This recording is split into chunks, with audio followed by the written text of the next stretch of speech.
Harvard Divinity School. Public Courage and the Academy, Reflections on Just Peace, February 22nd, 2024. Good afternoon and welcome. My name is Teddy Hickman Maynard. I am Associate Dean for Ministry Studies here at Harvard Divinity School.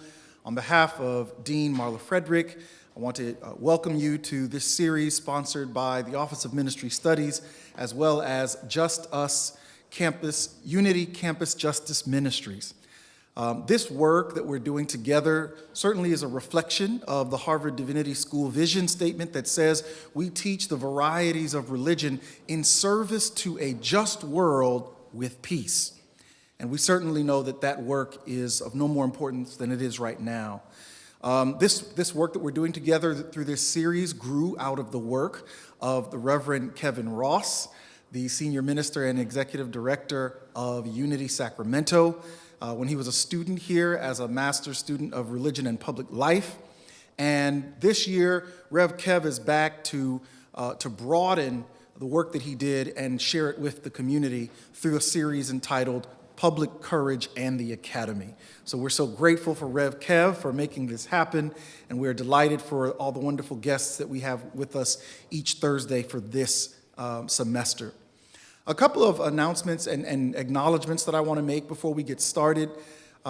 First, as we always do, we acknowledge that Harvard University sits on land that was originally inhabited by the Massachusetts people.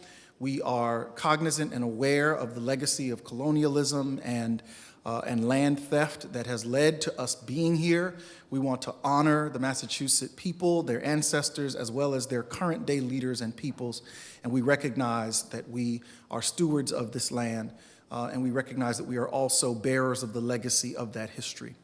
We also recognize that we are bearers of a legacy of slavery, as the Harvard and the Legacy of Slavery Initiative report outlines and details that Harvard University is here today in great measure to the work that we were a part of in establishing, sustaining, and perpetuating the institution of slavery. So we acknowledge those things not just as a way of certainly repenting of those ills and evils that we were a part of, but we also are a part of the reparative work of trying to make it right. And so if you would like to know more about the reparative work that we are doing in those areas, you're welcome to visit the Harvard University Native American Program, HUNAP.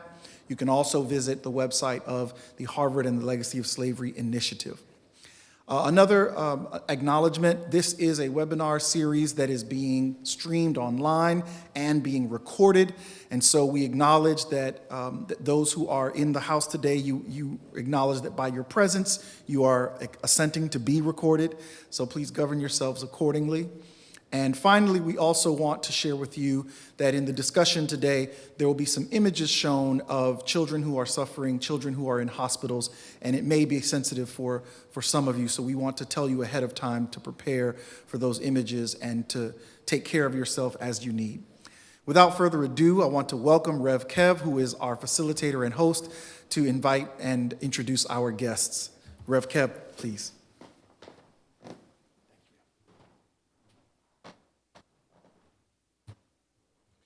Thank you, Dean Teddy, and thank you to Harvard Divinity School and the Office of Ministry Studies for teaming up with Just Us to do this important work. Thank you for those of you who are tuning in online and being a part of this conversation. In great part, I found it important to bring to my colleagues and bring to this conversation of public courage in the academy religious actors who had found a way to move beyond the dangerous neutrality and find ways to have their values acted out around situations that really mattered to them, that required public courage. And so the speakers that we are bringing in the series, I consider them case studies for bringing not only the intellectual foundation, but also their lived experience and their faith lived out in public ways. Today, I'm very happy to have some of my Sacktown friends in the house today. We have Rabbi Seth Castleman and Bassem El-Kara, and I will introduce them now.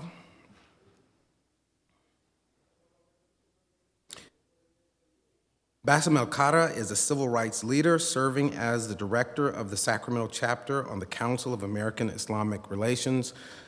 He's a former board member of the Sacramento chapter of the American Civil Liberties Union and serves on the executive board of the California Democratic Party. He also was elected to the Twin Rivers Unified School District Board of Trustees, and he's up to some other amazing things that he will share with us about today. He's someone who I've had the privilege of working alongside in some of the tensest and most challenging social conditions, and I'm happy to have him join us today for this series. Let's give a hand to Bassem El-Kara. Rabbi Seth Castleman is the director of the Exodus Project, and he's with the Society of St. Vincent de Paul, Sacramento. The Exodus Project is an interfaith program that offers one-on-one and group mentoring, interim housing, employment services, and other resources for people returning to their community from incarceration. Over the past 20 years, Rabbi Castleman has directed numerous programs and organizations transforming the lives of incarcerated men, women, and children, as well as returning citizens. Rabbi Castleman's work at the intersection of spirituality and social services has also worked with hundreds of correctional officers, and this is just a fraction of the work that Rabbi Castleman has done. He has also joined us in many of the most challenging times as a faith leader, challenging injustice where he finds it. And he's not a stranger to Harvard Divinity School. He met his beloved right here at HDS, who is a graduate of Harvard Divinity School, Liz Castleman, and we're looking forward to welcoming her here at some point. But right now, we're going to bring up Rabbi Seth Castleman, who will get us started with our lectures today, Public Courage and the Academy. Rabbi Seth? There we go. It's a delight to be back here. I do remember this Braun Hall for Tuesday tea. With my wife, Reverend Elizabeth Griswold, we would come every Tuesday. There's an old adage that there's one spiritual mountain and many paths up it. It's trite, it's nice. I don't think it works. I think it's more of a mountain range. There's a Buddhist mountain, a Christian mountain, a Hindu mountain, a Jewish mountain, a Muslim mountain.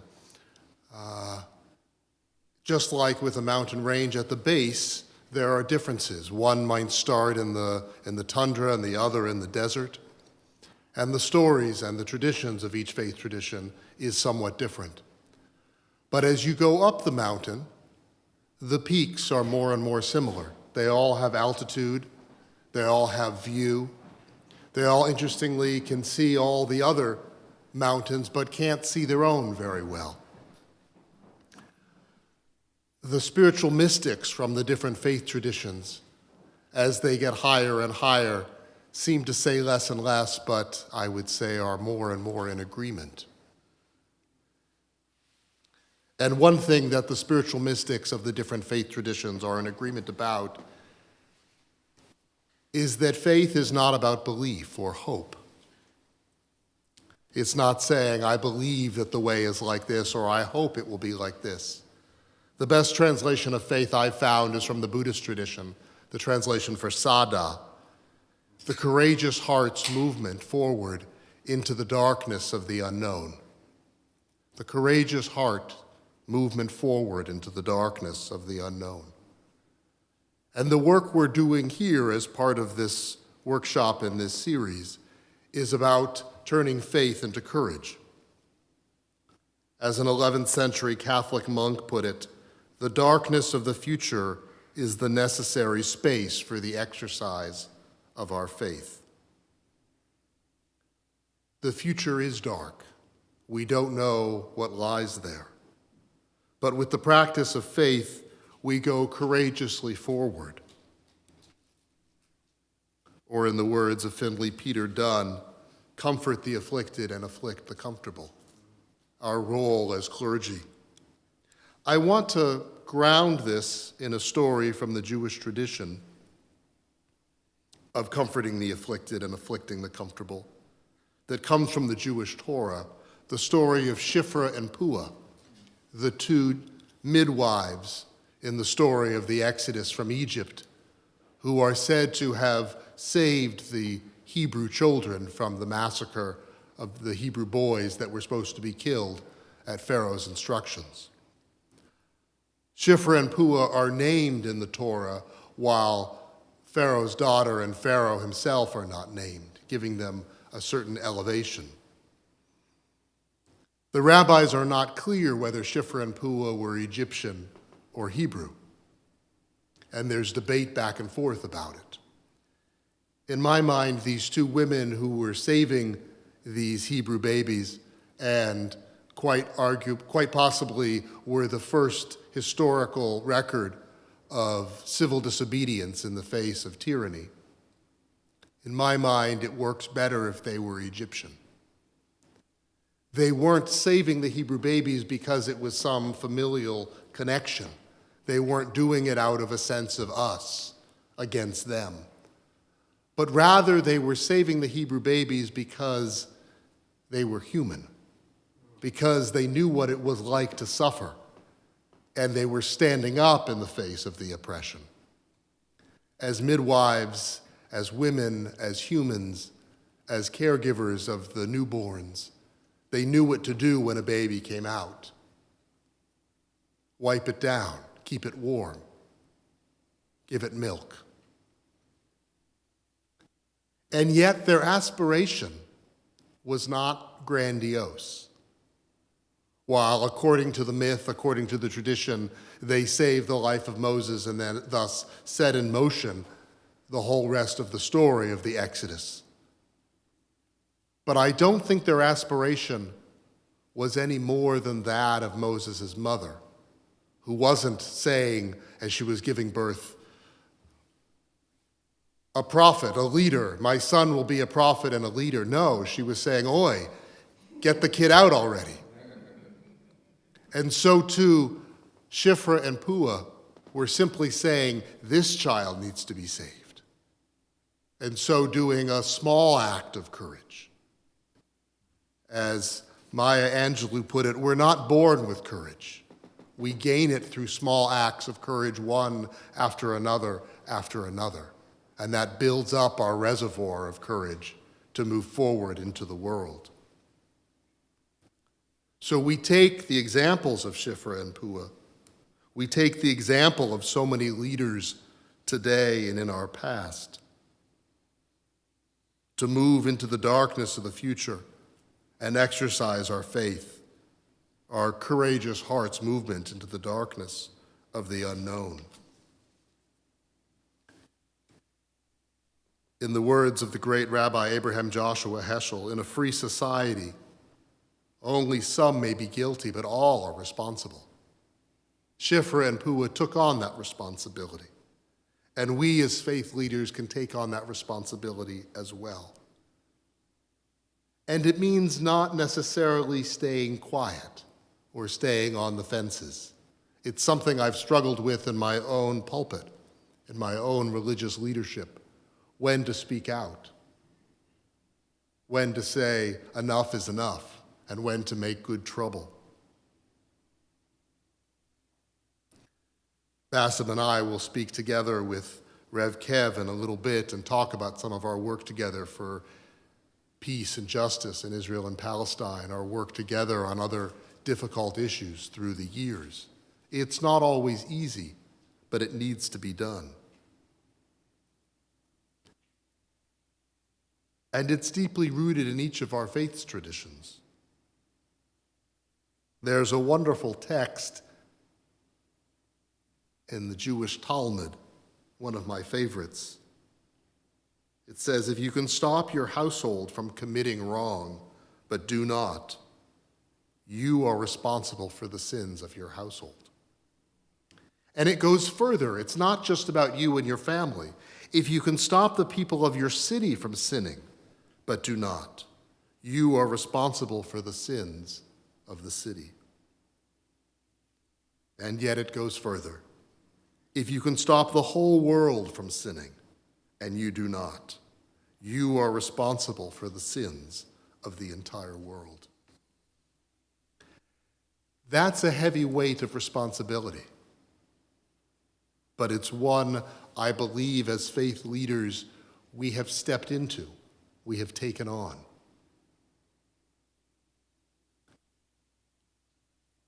And it means acting like Shifra and Pua even when it's unpopular, even when you are shunned for your words and your actions.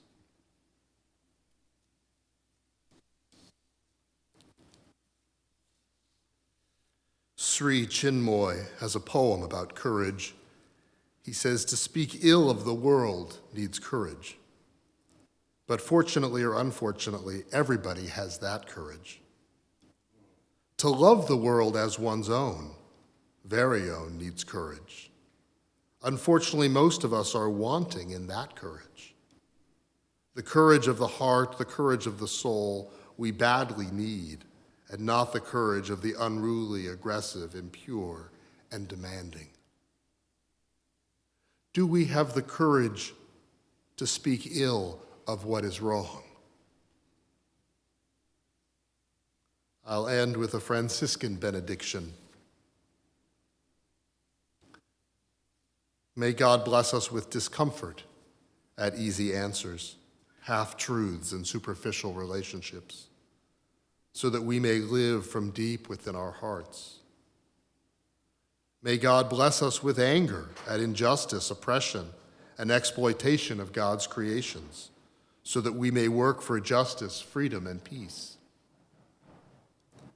May God bless us with tears to shed for those who suffer pain, rejection, hunger, and war, so that we may reach out our hands to comfort them and turn their pain into joy.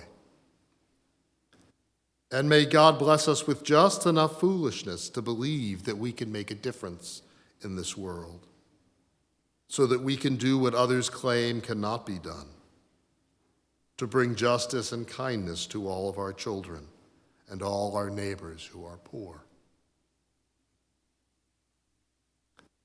May we have enough discomfort and anger and tears and foolishness to make some difference in this shattered, broken world.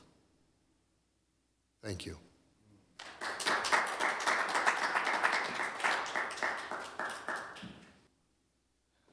Good afternoon, everyone. It's an honor to be here at Harvard. Thank you, Rev Kev, for making this possible. Before I begin to talk about courage and faith, Rev Kev and Rabbi Seth are dear brothers. We've been through a lot together. We've been in the trenches together. And I know we'll discuss some of those experiences shortly in our discussion. But the one thing that unites us is our love for human dignity for all. Now, in the Islamic tradition, in our faith, courage is seen as possessing the fortitude and valor required to confront challenges and surmount fear, all in the pursuit of actions that are righteous and pleasing to the Lord. It encompasses the resolve to advocate for justice and truth. Notwithstanding the hurdles one might encounter, Muslims are encouraged by our Lord to exhibit bravery and not to allow fear to deter them from carrying out their responsibilities. Prophet Muhammad, peace be upon him, demonstrated remarkable bravery throughout his life, enduring many trials while unwaveringly upholding the tenets of our faith. For us, true bravery within our Islamic faith extends beyond mere physical boldness to include ethical and spiritual resilience, characterized by unwavering faith and the willingness to make sacrifices for the Lord's sake. Courage is to stand against oppressors from within the faith and outside. Courage is to maintain our faith principles no matter the challenge. The Quran says, "O you who believe, uphold justice and bear witness to God, even if it is against yourselves, your parents, or your close relatives. Whether the person is rich or poor, God can best take care of both. Refrain from following your own desire so that you can act justly. If you distort or neglect justice, God is fully aware of what you do. This is a verse in our tradition that we're reminded of on a regular basis in sermons, in lectures, that we must stand for justice even if it's against our own families, tribes. The prophets taught us courage. Abraham, Moses, Lot, Joseph. The prophets were always persecuted, but they never lost their faith. During the time of Muhammad, peace be upon him, there was siege, there was a famine, but he maintained not only the faith, but he showed them courage in a way where during a time when they thought everything was over, that the pagan Arabs were going to destroy them, he predicted some of what's going to happen in future battles with the Persians. And during the most difficult time, he was telling one of the companions, you will wear the necklace of Kisra, the king of Persia. And sure enough, when that did take place years later, he told the caliph, he says, those belong to me. The prophet said that. I'll wear them. And he gave it to him. So they maintained their courage during the most difficult times. In our tradition, we're always reminded of the story of Asiya, the wife of Pharaoh. In the Jewish tradition, Bithiah. She was the adoptive mother of Moses. And when she saw Pharaoh torturing a believer, and the believer had so much courage and did not waver a bit. So faith entered her heart at that moment. And when Pharaoh found out that his own household believed in the Lord of Moses, he tortured her, and she never lost faith. Until the moment when he was going to execute her, they put her down a hill and they're going to throw a big rock to crush her. And this is an important story because this also helps us understand pain and suffering and how do we cope with it and how do we deal with it. That in the story goes that when they dropped the rock, before it hit her, her soul was already taken to the Lord.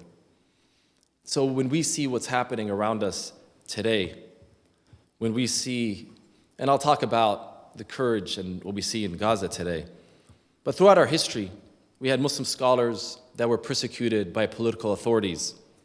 Many of them were jailed. We look at Hassan al-Hussein, the grandchildren of the Prophet, peace be upon him. Hussein was martyred for standing up for justice and having that deep courage to stand up against the political authorities. In our tradition, we have Imam Ahmad and Imam Shafi'i, 2 out of the 4 Sunni schools of jurisprudence. They were both put in jail and tortured, and they never lost their courage. And then today, when we see what's happening around the world, there's a verse, chapter 2, verse 154. And do not say of those slain in the way of Allah, they are dead. In fact, they are alive, but you do not perceive it. Be sure we will test you with something of fear and hunger, some loss in goods or lives or the fruits of your labor. But give glad tidings to those who patiently persevere, who say when afflicted with calamity, to the Lord we belong and to the Lord we shall return. So this is a foundational thing in our tradition, that when we look at all the challenges that we face today, we see the mothers in Gaza reciting that, saying, we belong to the Lord and to the Lord we shall return, after losing all of her children. And folks, especially the younger generation that are on social media, because this is the first televised, live on social media genocide, where we're seeing it happening by the minute, by the hour. And many folks from different faith backgrounds are commenting on just the remarkable faith of the Palestinian people during this difficult time. Not only mothers, when they lose their husbands and their entire families, but also the children. When the children lose everyone and they get in front of the camera and they say, you know what, they're going to heaven. They're going to heaven. This strength, so their sadness and they're crying, and then they get this fortitude, this strength, and the courage to say, they're in a better place. There was a video that went viral just yesterday, where a reporter was videotaping a mother and her children, And she said, enough. Enough taping us. The whole world knows. We've been betrayed by everyone. We've been abandoned by everyone. Stop filming us.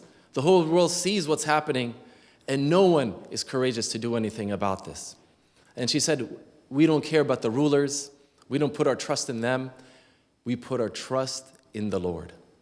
And in addition to this verse, we see this recited over and over. They say, Hasbunallah wa ni'mal wakil. The Lord is sufficient for us, and He is the best of guardians. And you see young and old saying this verse over and over and over. Someone sticks a camera in their face, that's what they say. They say, only the Lord is sufficient for us, not political leaders, right? Not the United Nations. It's the Lord, and He is the best of guardians, and He will take care of this. We see the doctors showing courage and faith, knowing that they're being targeted, that doctors and their entire families are being wiped out, and they still go to work, and they get threatened, and they still go to work. And now it's, hundreds of healthcare workers have been killed. We look at the first responders. The first responders being targeted while they're in the ambulances. We heard the story of Hind, the 6-year-old, who the whole world knew about, when everyone was killed around her, when an Israeli tank next to her shot up the whole car, and her cousin at the time was speaking to the paramedics, and she's, and they sent out, they coordinated with the Israeli military. They said, we're sending out a paramedics, and they killed her and the paramedics. And that became a big story around the world, just to show, and her mom wasn't her mom survived. Her mom wasn't in the car, and just the resilience of these people. Now they're human, and they're going to suffer like anyone else. For me, as a Palestinian American from the Gaza Strip, you live with this guilt, this survivor's guilt. And for me, people that have courage were folks that joined the lawsuit against Biden, Blinken, and Austin. And at first, when we were approached to join this lawsuit, we were afraid that they might target our families back there. And some were reluctant. Some, said, no, we don't want to use our real names. And then after 20 family members were killed, 40, 50, the number just kept going up. Every few days, we would lose family members. And then the whole group just said, you know what? That's it. We're gonna do this. We're gonna join this lawsuit. Well, we didn't win, the lawsuit, but, having a Holocaust and genocide expert testify about what's happening was a very powerful moment. It was probably one of the most powerful moments of the entire hearing. And the judge putting it on record about what's happening there and calling the administration, while he doesn't have the power to make the difference, that he hopes that the president would do something. Which unfortunately, we're now, 140 days, and I've lost over 76 family members, and the number just grows, but you still have this, you still maintain your faith, and you still work to try to make a difference, whatever it may be, that in the hopes that we can save at least one life. And when we were talking to our elected officials and telling them, and we tell them, look, if you care about the hostages, if you care about the Palestinian civilians, you're going to push for a ceasefire. You're going to have the courage to get out there and speak for a ceasefire while this is taking place before our eyes. And some around the country had the courage to do that, while others, unfortunately, not. And also for me, courage, finally, is our Jewish brothers and sisters. What we're seeing around the country, the solidarity, the love, it's something that's just it's just so powerful. And just a story this morning, I went to go get a haircut. This is my first time in Cambridge. The barber turned out to be Moroccan, and he found out I'm coming to Harvard. I'm going to speak, about justice. He found out I'm from Gaza. He said, "Oh, Mohammed al-Kurd, famous Palestinian, came here and cut his hair." And then he goes, what's amazing? He says, what's amazing here in Harvard is the Jewish students and their courage and how they are standing for justice and speaking out what's going on. So that's just been amazing to see from rabbis to activists, from the civil disobedience that's happening around the country. it's been members of the Jewish community that have been on the front lines of that, leading those efforts around the country. So, which gives us hope that we have to do our part here in the United States, which we have to do a heavier part because, unfortunately, it is our taxpayer dollars that are funding what's happening. But I'm sure we'll continue the discussion, and thank you for having me here.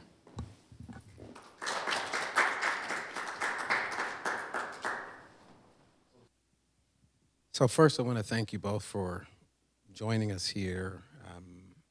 And as we've been doing with this series, when we get a chance to sit down with those of our guests, I ask you to situate yourselves a little bit. You've started a little bit, Bassem, but I'm going to give you a question that might bring a little more texture to your life. And same question for you in a moment. And the way I'm contextualizing this discussion, I'm calling us Siblings in Justice, Serving Through Grief, Reflections on Just Peace from Muslim and Jewish Friends. That's who's sitting here. So if you had to take a look at your life and describe yourself with the sounds and the smells and the scenes of the places and the people that make you you, bring that into the room. From that, the sounds, the smells, the scenes that makes you you, the influences, and not necessarily your bio. Well, I'll say the smells of incense at a church. I went to Catholic school growing up. I actually went to Orthodox Christian preschool. Because at that time, the Muslim community was still in its infancy when we were young. But the Arab community is very diverse, and there's a lot of Arab Christians from Orthodox, Maronites, and we were very close. It was a very close-knit community, and so we went to Arabic pre-K at the church, and then moved to Cairo, Egypt at the age of 5, and of course, as a good Muslim, went to St. Peter's. St. Peter's. And then then came back, went to public school, and then my mom's best friend, Maronite Christian from Lebanon, and so we went to Catholic school for a number of years. And then as I got older, when I got involved in education work, it was Jewish leaders that helped me and mentored me and supported me. So what did that look or sound or smell like? When she found out I was a Palestinian Muslim, she just went out of her way to show me the ropes, and it was a youth education committee in the city of San Francisco, and I'll never forget how she supported me and my sister in the work that we did at a very young age. This is end of high school, early college, and she really went out of her way to just mentor me to make sure that I succeed. And then I look back, when I became a school board member, I reached out to her. I said, I never forgot what you did. And you put me on the path. And I didn't know that I was on the path to become a school board member one day. I'm doing civil rights work, but I was involved in education here and there over the years. And I just called to thank her, to let her know that you were a big part in that journey. Awesome, thank you. So the incense in the Catholic Church, interesting. It's an interesting question. I grew up not far from here in Lexington, Massachusetts, and going to a synagogue in Sudbury where our friend and Rabbi Larry Kushner was leading the congregation, a Reform mystic. And then we'd come into Cambridge and walk around Harvard Square, and there'd be all the radicals and the street musicians and the Hare Krishnas would be having their dances and their music and their food. And I remember as kids in the back of the car after going to synagogue or after going to Harvard Square and asking, now, was that the Larry Kushner or was that the Hare Krishnas? And we would get the two of them mixed up. And my father would bring us to a lot of nuclear freeze and nuclear disarmament activist protests and Pete Seeger concerts and on the front lines of activism for peace. So remember, meeting Joan Baez and such and Paul Simon at these different activist things, which were always rooted in our Judaism, and that a big part of faith was social justice. So as we're just leaning, but pulling out of the kind of the driveway in this conversation, we can see that who you are involves influences from people not necessarily within your own groups, but the larger world, the larger family of humanity. And so I think it's important as we are talking about courage, the ways, the influences that helps us to be sitting in this moment right now beside each other, having this conversation, that we're not just one thing. So starting with you, Rabbi, I want to ask you the question that we've asked everyone, and you've touched on a little bit, but in your own definition, what is courage, and when do you know that you're exercising it? Specifically you. I would say courage is action in the face of fear, in the presence of fear. It's not the absence of it, it's when we act in the midst of it. And that action can be going out and doing something, what we normally think of action, but it's also often presence. In my own meditation experience and Buddhist training and ordination as a Buddhist Dharma teacher as well, been instilled with this courage is sometimes simply to sit and be present in the face of what is fearful, what is wrong. And sometimes it means speaking up and acting out, but other times it's about witnessing.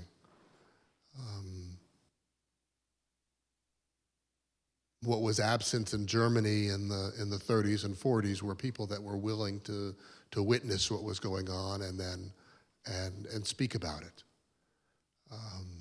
How do you know when you particularly are acting in a courageous way?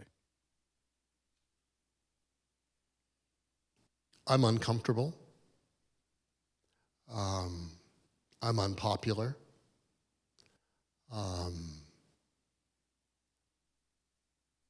But there's a moral imperative that I feel within me. Awesome. Bassem? Courage is when, there's an issue that comes up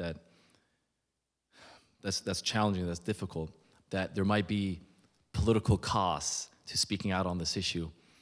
And for the longest time, I was doing civil rights, and civil rights in a Bush era, in a Trump era, it was easy. There's a lot of allies. But it's when you start talking about issues that even, that folks are not, are not comfortable with, there are costs. And then I look back at my family and just see what's happening overseas and their courage and steadfastness, then I realize that I have to, this is the moment, and I have to speak out. Because for the longest time, as a Palestinian American, I did civil rights. I didn't discuss foreign policy. I didn't get involved in foreign policy. And that's Because? Well, because there's a cost to it, especially the Palestinian issue. If you engage, I was just attacked just for being Palestinian behind the scenes. And I would find out. I would find out from our allies in the different communities, in the Jewish community and other communities, about what's happening in the behind the scenes and how I would just get undermined in so many different spaces just for being Palestinian. I remember being even on the ACLU board, someone attacked the ACLU because I think they thought that I would liberate Palestine through the ACLU. I don't know, and when they realized that that's not, going to happen, then they kind of calmed down and, but I would just, it would be every avenue. I would just constantly be getting undermined for that. So imagine knowing the political cost, with now being much more vocal at this moment with what's happened to my family overseas. And so, but at the same time, you got to have that courage to keep going, because you see their courage, and it's like, this is not, a political cost, or even putting your life in danger compared to what's happening is nothing compared to that. So what's powerful about this moment is our ability to be sitting here in our unique situatedness with our backgrounds, and particularly as a Jewish man, as a Muslim man, who have a siblinghood, a brotherhood, some connective tissue I want to ask you to speak a little bit about how does interfaith, multi-faith work serve you in the pursuit of justice? Has that served you? Does it? Because I think maybe that's one of the unique things. And then I do want to reference some of the work that you have done together, some of the work that we have done together that may have been the preconditions for us to be able to sit in this unique moment that's happening in our world today and find some common ground. Bassem, since he went, Rabbi? Multi-faith, interfaith. And you might want to, since you talked about you being ordained a Buddhist leader as well, talk to a little bit of that too, because you've got some unique things about you that. And married to a Christian pastor. That part. We have interfaith dialogue every night at dinner. We joke that we don't argue about religion, we only argue about the dishes. I think the Shifra and Pua story really cements for me the importance of the interfaith context, that when we are attacked, it's usually us that stands up. When they are attacked, it's usually them that stands up. And the interfaith coalition is about, no, anyone is being oppressed, therefore we all come together. What's the Fannie Lou Hamer quote about when anyone is oppressed, we're all oppressed. So our work in Sacramento and the interfaith community, whether it's when there's an attack on the Jewish community, when there's an attack on the Muslim community, when there's an attack on the African American community, the community comes together. It's not easy. There are times when we disagree about things. Bassem and I were, and Rev Kev, were you there for the SAC Act conversation about the Israel-Palestine ceasefire? I was here at Harvard. You were here, right. But I was very much involved in all of those conversations behind the scenes. So this was about an interfaith clergy community coming together to write a letter of support for Israel and for Palestine and for freeing the hostages and for ending the massacre in Gaza and calling for a ceasefire. And it was as part of an organization that we're all a part of. And an interesting piece that was raised during it by the CEO of the organization was, well, as faith leaders coming together as part of this organization, we have for years decided not to touch certain topics so that we could come together. For example, we don't address the topic of abortion, and we don't address the topic of LGBTQ rights, and we don't address the topic of Israel-Palestine generally. And because that's how we can work together. And for some of us, and I'm on the board of this organization now, and I've already started causing some good trouble about those three topics and about any topic that we're going to say is off the table. Because if we can't talk about it, there's a problem.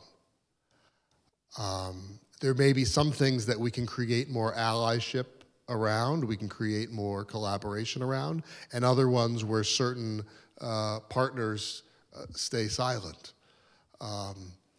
But if we're not willing to bring it all forward, I think we're being insincere. Bassem, talking about interfaith, multi-faith cooperation. Interfaith cooperation has helped tremendously over the years. A lot of allyship on many key issues post 9/11, and now it's being tested, right? Because now the difficult issue is in front of us. But I think that the relationships that have been strengthened over the years through working together, so many different issues, at least allowed us to have these difficult conversations, which before probably wouldn't have happened. you're not going to get an imam and a rabbi just from right off the bat to speak about Israel or Palestine, Israel and Palestine. But because of these relations, breaking bread together over the years, engaging on other issues that are easier to tackle, now when it comes to this issue, some are able to speak about it and find common ground. Others are not finding common ground. And so I would say that interfaith relations are being tested right now more than ever. But the conversations are still happening. And at the end of the day, it's also like, for me, it's a test to see where people are at and their faith, and their ethics and morality. How are they going to address what's happening today? So for us, it's clear. In my tradition, we stand with justice no matter who it's for or against. And if it's against our own people, we have to speak out against it. And Muslims have been clear. CARE has been clear over the years when it comes to, anytime there's an attack on civilians. We'll never condone attacks on civilians. In our faith tradition, we can never accept that. And it's clear from the scholars to the activists, that's a foundational thing. For example, anti-Semitism. Something interesting right now, that the Muslim community has always spoken out against anti-Semitism, to the point where Palestinians right now on social media are warning their fellow Americans that don't follow these accounts just because they may be good on Israel and Palestine. These folks are white supremacists, they're anti-Semitic. And so you're seeing people, still maintaining their principles despite all the challenges that we're seeing. And we hope that some of the folks that have been involved in interfaith can have that courage just to say, you know what, I know my community might get mad at me for saying this, but I have to say this. So, Rabbi, what has it cost you to stand in this moment in your unique position? What does it cost you? Well, I'm blessed to not have a congregation and not be a congregational rabbi. But it does cost me capital with my rabbinic colleagues to stand for a ceasefire when most other rabbis won't. I happen to work for a Catholic organization at the moment doing this reentry work for people coming out of prison and jail. So I'm in a unique position of being sort of a community public faith leader without having a congregation I have to answer to. So it gives me a certain freedom to speak out that doesn't cost me as much as it would if I was in another position. But we'll see as I speak up more and more, if I stop getting invited to other synagogues and other Jewish communities to speak or to lead worship or that sort of thing. Time will tell. Would it be worth it? I don't think it's a question of whether it's worth it. It's a question of what is right. Got it. What is it costing you to be sitting here right now, Bassem?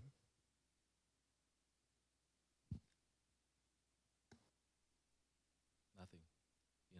I think after joining the lawsuit, that's it. After that, there's no more cost at this stage. Speaking out, I mean, I've lost so many loved ones.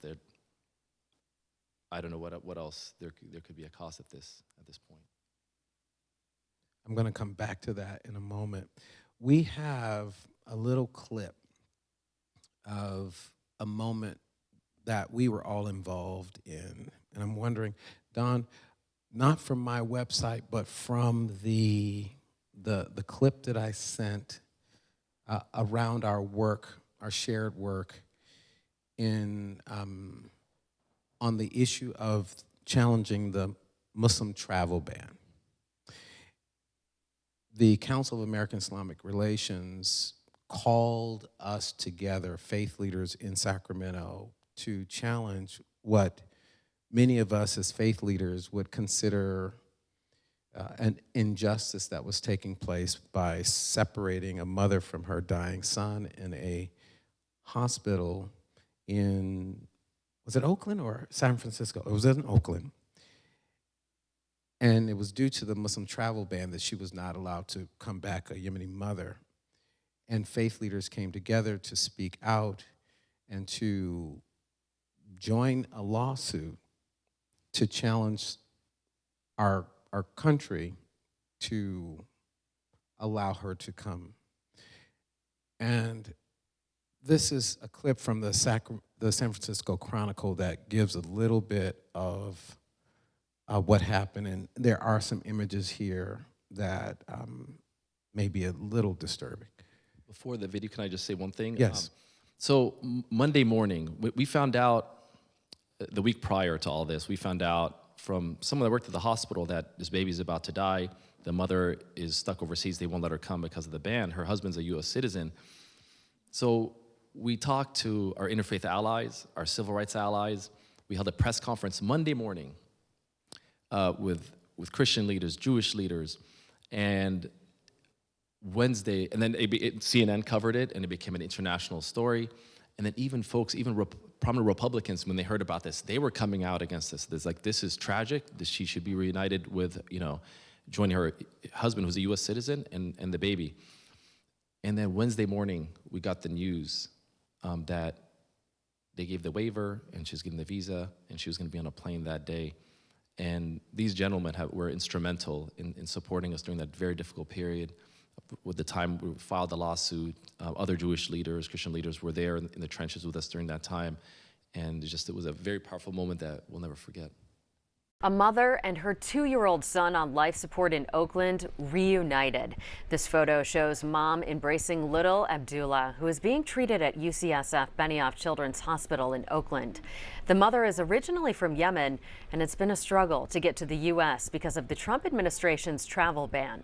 She was granted permission to come to the U.S. after a lawsuit was filed. Now Abdullah is with his mom and dad in what doctors believe are his final days.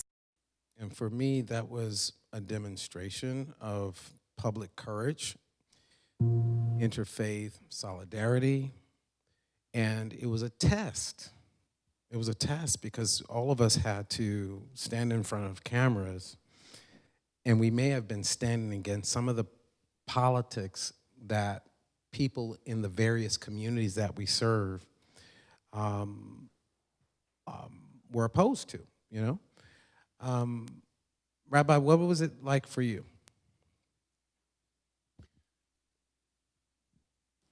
There are times that are more courageous because there is more at risk. That was not a hard one. I think our entire community was against the Muslim ban, or at least the community that I'm involved in and leading and such. So it was a very sad moment of the situation. But I think there are other situations where you're more standing at the precipice and the risk is greater. This was one that was so empathetic and so unjust that it made it painful, but not courageous. Yes, and I could cite other instances where these gentlemen, along with many other religious actors, have shown solidarity, whether it's on the Stephon Clark murder by an unarmed black man who was shot and killed in his grandmother's backyard by law enforcement. I witnessed the ways in which you were present and accounted for, or whether it was a synagogue that was vandalized in Sacramento and other parts of the country. I've seen the power of interfaith solidarity or multi-faith solidarity show up. And I think there's something about these pre-existing relationships and the level of belongingness that we establish amongst ourselves that allows us to be in these moments. And so that's allowing us to be here now. So I want to turn it to any of you in the audience for questions and those that are watching to ask any of our panelists questions that you may have and or comments.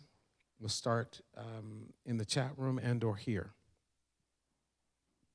Don, do we have any questions there? Okay, we have a question. Thank you. The one comment from Laylee is to Rabbi Seth's comment regarding the cost of speaking up when you have a congregation. What is our responsibility to educate our congregants is the question. Good question. Our responsibility is very much to educate and agitate. I think that's the combination that's risky. Congregations that I've served in the past, I've served 2 or 3 different congregations at different times, and the congregation that I belong to now with my family, each of them are sort of the one synagogue in town, the big tent that needs to serve everybody. And that makes it, of course, all the harder because you have people across the spectrum of politics, of positions on Israel and Palestine, versus if you're in a big city and you can have different ones that serve a different niche. And yet, it is the faith leader's role to educate and to agitate and to bring the congregation along.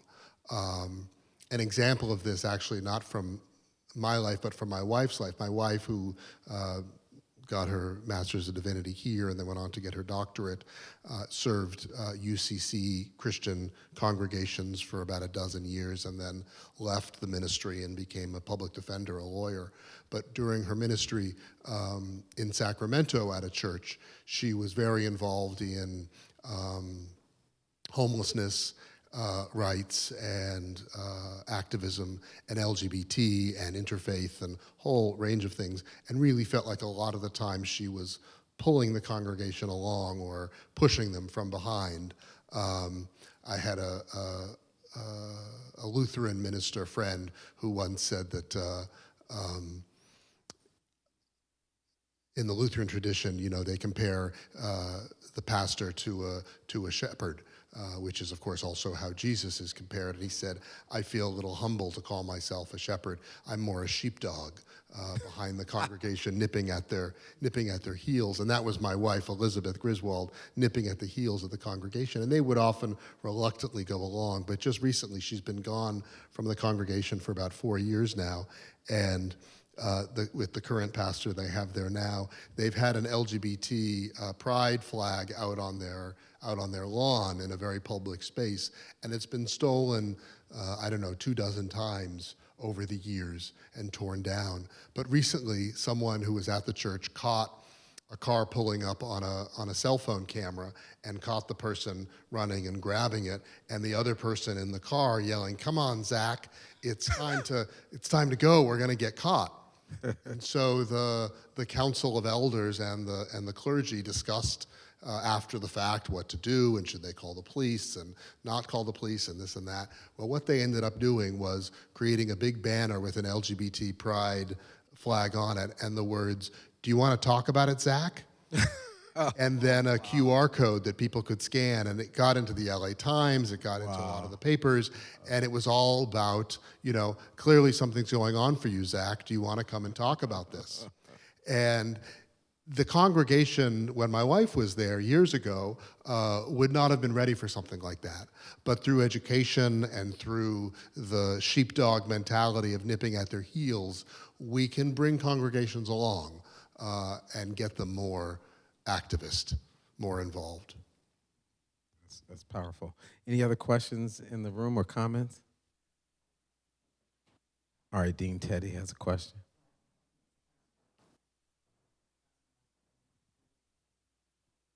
Okay. Leslie? I actually have a question, something I think about a lot, which is, and I'll address this to all three of you. What can you say about disinformation and misinformation around all these issues? Because I find that just levels me. Let's start, Bass. Social media, that's one of the challenges of social media.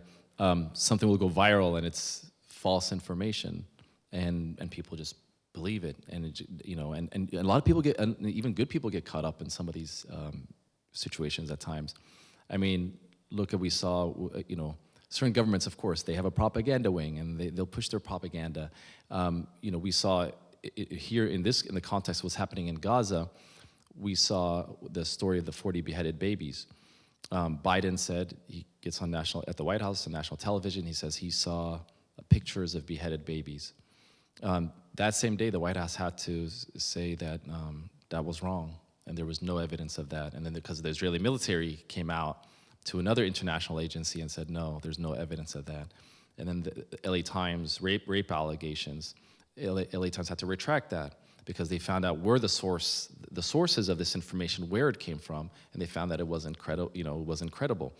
And a lot of times, this is from Israeli newspapers, and this is what we say as Palestinians, like, okay, I get, they're not going to believe us, but we'll wait until the Israeli media comes out and addresses these issues, and it will come in due time. But the challenge with that is that those stories were used to justify what's happening. And that's what's scary about propaganda and misinformation, is that you saw so many folks that we know, from politicians to leaders to movie stars, just using that information to justify genocide, having genocidal statements here in the United States. And so disinformation is dangerous. We've seen throughout history what propaganda can do.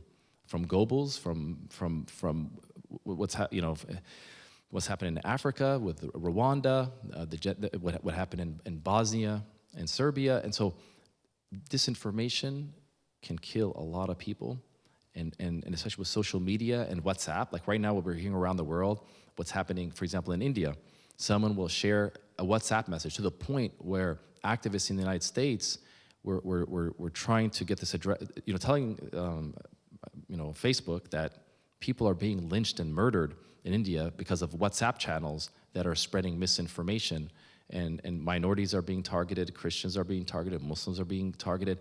So this is very scary how this disinformation how it plays out on the ground today.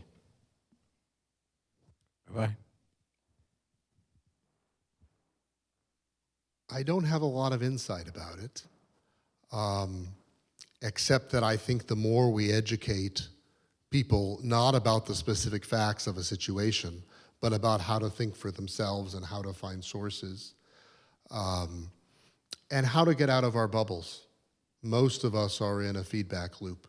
Most of us are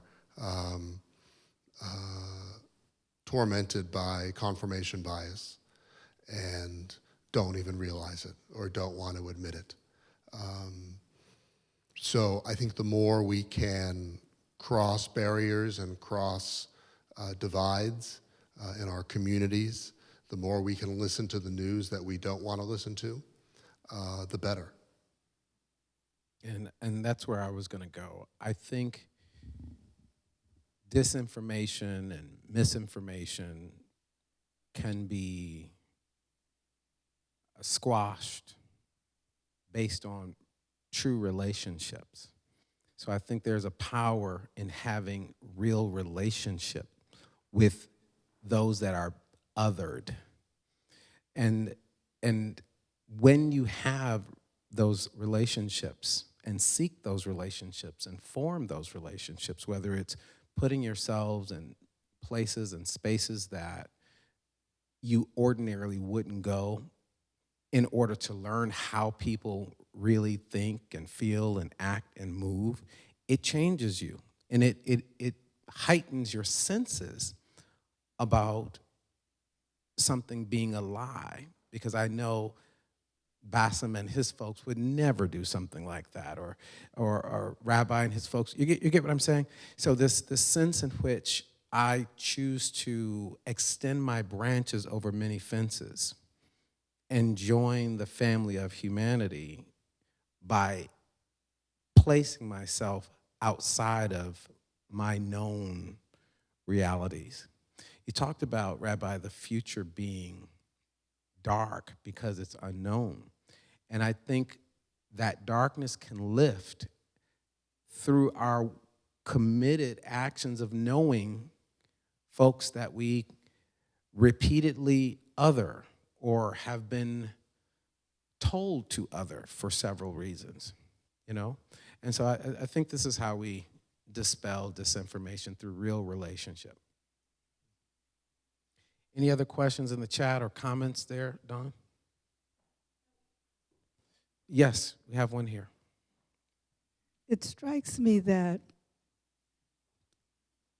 one of the reasons that you, coming from these different spaces, are able to navigate the crisis of this moment is the fact that you've had a long-standing interaction. And so you what? have long-standing interaction and have a pretty sizable bank account of trust that's been informed by multiple deposits over the years. I wonder what advice you might have for people who don't have something like that, and in a sense are faced with this excruciatingly painful situation. How do they begin in the midst of the crisis to make those small deposits, or is it possible? You talk about it as investment, and I think that's a good metaphor. And in some ways, the best time to invest is when the waters are calm. There used to be much more, in Sacramento, there used to be much more of a siloed community where there wasn't much interaction between the communities. And there was a real concerted effort to bring the communities together so that then when there was issue, when there was crisis, there were the lines of communication. And I think I think there is some wisdom to what I'm criticizing in Sacramento about, well, don't touch the Israel-Palestine issue, don't touch the abortion issue, don't touch the LGBTQ issue. I can criticize that, and I can also see the power in finding common ground first, finding places of commonality, doing text study together across faith traditions, building bridges, building relationships, because it does pay off later. Very challenging, very challenging in this moment, because if you didn't have that pre-existing relationship and that trust, it's very difficult to have that conversation. I mean, we're seeing, look, with the Jewish community, the Muslim community, there's been long-standing relationships. So, after October 7th, folks reached out to the rabbi because they know that she had family in Israel. Is your family okay? And then when the attacks against Gaza, the rabbi reached out, and, others reached out from the Jewish community and say, is your family okay? So, but that's, trust and relationships and brotherhood and sisterhood that goes back, for a long time. In other situations where, say it's folks from the evangelical community, I've openly addressed these issues. I was like, look, what about the Palestinian Christians? What about the Palestinian Christians? How could you justify, because some of them are openly justifying at their pulpits about what's happening. And we understand from dispensationalism and that, some folks wanting Jesus to come back and bring peace on earth, but, our spiritual tradition says, no, we believe that Jesus will come back. Christ is risen and Christ will come back again, but we don't want to do anything to make that happen because it's a big tribulation leading to that. But for some folks, and I joke with some of my Christian friends, I guess, you've given up on life and you just want the rapture to happen right now. I said that there's consequences, and spiritual consequences and moral consequences to that, because when you start justifying oppression of others, even your fellow Christians, that's very, very dangerous to your ethics and morality, where now you'll start justifying. And for some of my folks that I know, I said it's also hypocritical because, for example, you support sending $14 billion to Israel, yet you don't support social services for black and brown people in this country. You don't support the homelessness. You don't want to get rid of the student loans, but yet you have no problem sending billions of dollars overseas to Israel. So I said that has a moral effect here in this country, because it impacts your your spirit, because it affects your spirituality. When you any human being that starts justifying oppression, it impacts who you are, and we believe there's also spiritual and divine consequences. If I, as a Muslim, support a Muslim in oppressing others, I'll be held to account. And so that's why in our we have to speak out, against these regimes in the Muslim world. So can you give us one action that, and I know that might be a little difficult, but one action that someone, and this is really a part of why we're doing this series, for those who tend to be reluctant or who tend to be shy to act or take a step or afraid of the consequence, what is an action that starts making those deposits? Because I also think courage is the willingness to confront the things about myself that I don't want to see and deal with. So how can we encourage a step today? Break bread. Just say, look, I don't want to address any controversial issues right now. I just want to break bread. I want to get to know who you are. There's things in common. So we start with the things in common. And I remember I had this conversation with a rabbi once where, he starts off the meeting by saying, I've been looking for so long for an imam that gets up on the pulpit and says, I support Israel. And I just started laughing. And I said, Rabbi, first of all, and this is long ago, and so there wasn't, I said, Rabbi, that's not, I've been told, we're talking about civil rights and what's the challenge. We can talk about Israel and Palestine all we want, but not from the get-go, because we're not going to build a relationship.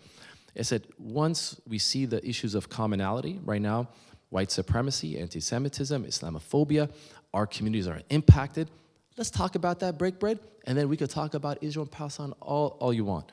Mm-hmm. And sure enough, as the interfaith community started addressing these challenges, then later on we were able to address Israel and Palestine.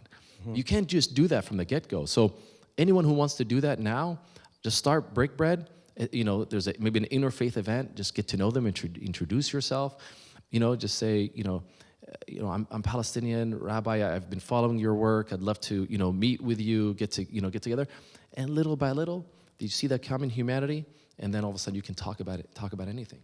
Mm-hmm.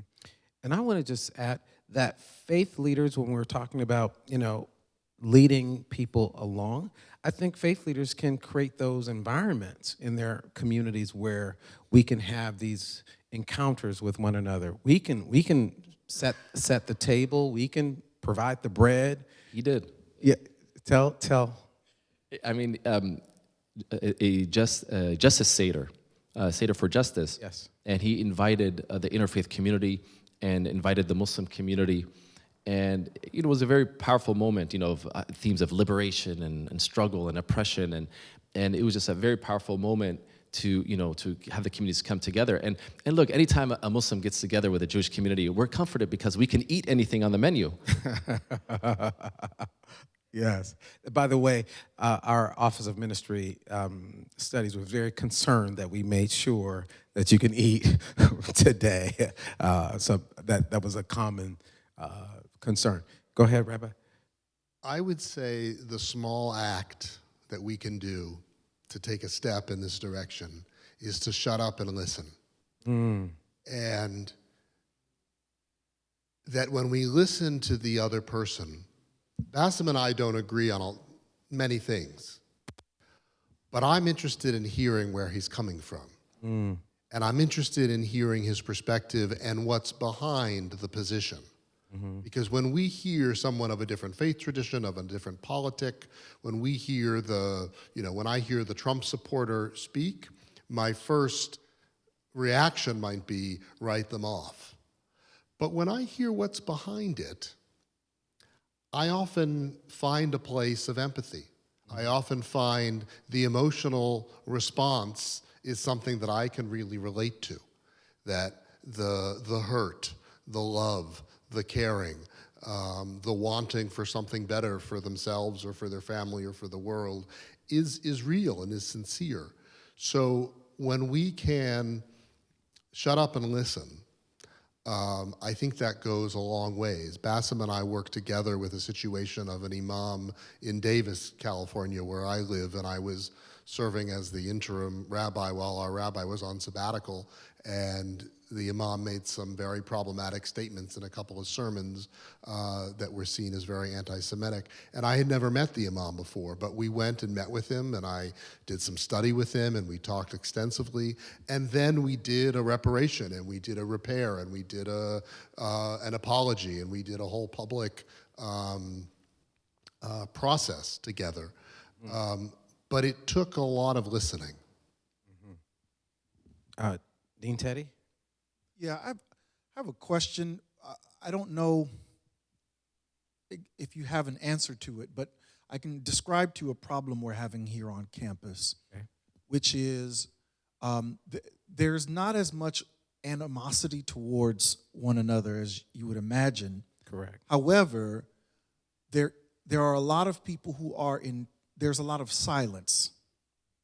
And there are people who are interpreting that silence as animosity. So, for example, I have some students who may have family members who are in Israel who have lost family on October 7th. One particular Jewish student said, "I can't come to campus. I don't feel like anybody here sees my humanity or supports me." And I said, "Why do you feel that way?"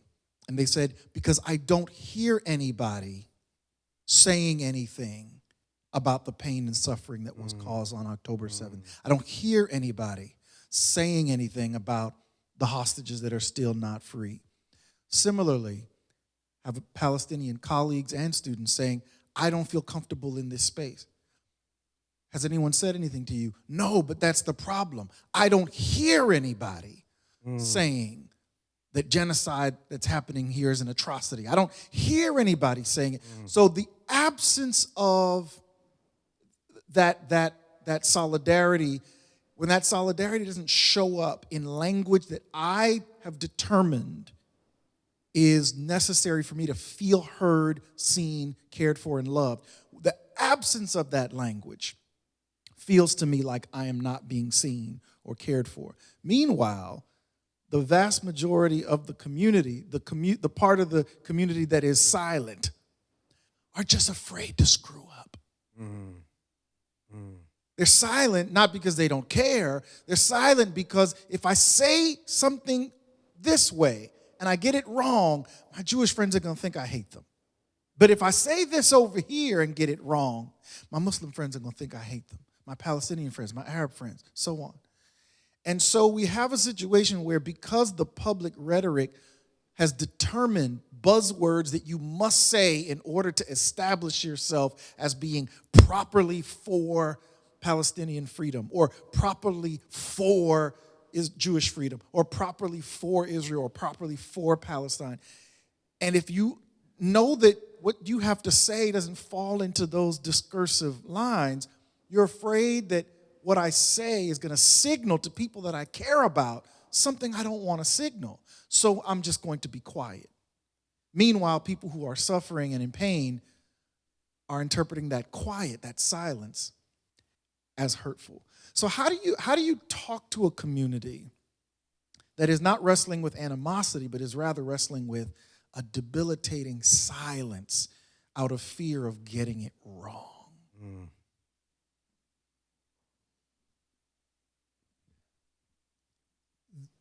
The amendment that I would make to shut up and listen is speak up with "I feel your pain," the Bill Clinton line.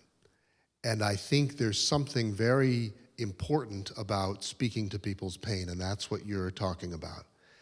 I know for myself, I haven't been willing to show up and speak at gatherings, whether they're organized by the Jewish community, by the Muslim community, by the interfaith community, if the gathering is not speaking to the pain and loss and suffering of both Jews and the Muslim, Christian, Arab community, the Palestinian community. And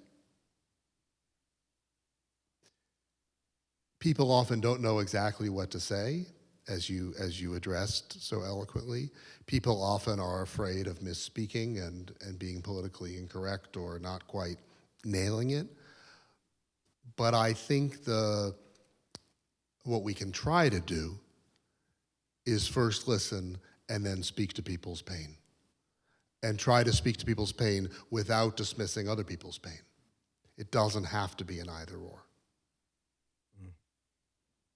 There's always avenues for folks to engage and have dialogues on most college campuses. I know that the emotions are very high, right now, but even I remember post 9/11, the UC Berkeley tried to set up things where we can have conversations with different folks, and sometimes maybe there is a rally and that person just shows up and talks to folks. Because, like, for example, in the San Francisco Bay Area, it was actually Israelis that held a vigil for the release of hostages and a ceasefire, and it was beautiful messaging that resonated with especially with our community, because it was a very powerful statement they put out and a flyer they put out for this event, and they were leading that effort. They put on that event, and so I think these type of events is a place where dialogue takes place. And also at rallies, you'll see folks, after someone speaks, you go up and introduce yourself and say, I've had this experience and I just wanted to I feel your pain and, our family's going through this. I remember when I was speaking at a synagogue long ago, an Israeli woman came up to me and thanked me for addressing some issues. And if we didn't have that dialogue, we didn't have the discussion, we don't have those opportunities. And it was a moment that I never forgot. The way she came up to me and thanked me. And so the dialogue had to take place, whether it's at a protest rally or an event that sets it up for people to have dialogue. And sometimes the best dialogues happen during the most difficult times. And I just want to add to that we can make mistakes. And I think in a thinking community, and in a compassionate community. And I think leaders here can speak to the nature of growing. And anytime we're trying to grow through a difficult situation, we will make mistakes. One of the ways I've made mistakes is with my friends in the LGBTQ community. A couple weeks ago, I had Katie Lonk here. Now, Katie Lonk, over the years, has been she. So I talked to Katie, and Katie, she. Katie is now they. Well, 1,000 times in my interactions with Katie, I might go between she and they, but Katie already knows who I am and my willingness to say, I've messed that up again, but I'm here. So part of being willing to make the mistake in the interest of deepening our connection so that we may challenge injustice together and recognize our common humanity. We're going to make those mistakes, and I think taking maybe what might be good to do is to revisit not only our mission and vision statement here at HDS, but what are the core values and what is the culture that we want to establish as we move through this time. Do we want to be here in fear and trembling while we have colleagues who we know are in pain and students who are suffering? Or do we want to open a way, put some elastic in our frameworks so that the humanness that we all possess has room to grow? I think that may allow us to grow through this experience with all of our brokenness. I remember once, and I'm going to have to wrap, I remember once speaking at UC Davis to the Muslim community, and I was talking to the Muslim community. This was early on when members of the Muslim community were very concerned about, being more accepted within our larger Sacramento community. And so I said, I asked our Muslim family, if you're in Walmart and someone comes to you who is not Muslim and says, Assalamu alaikum, or says it in the wrong way, pause, let that frustration settle down with it coming the wrong way, but acknowledge the effort, the step that was made to acknowledge you and try, because that is an effort. But if we are closed, if we don't participate, if we shun and don't allow someone to make a mistake, how can they learn in isolation? We cannot learn and we cannot grow in isolation. We learn and grow to be better humans together. Let's give thanks and acknowledge our guests today, Rabbi Seth Castleman and Bassem El-Kara. And yes, thank you for joining us. That is our time, and until next week, we invite you to go forth and exercise public courage. Sponsor, HDS Office of Ministry Studies. Copyright 2024, the President and Fellows of Harvard College.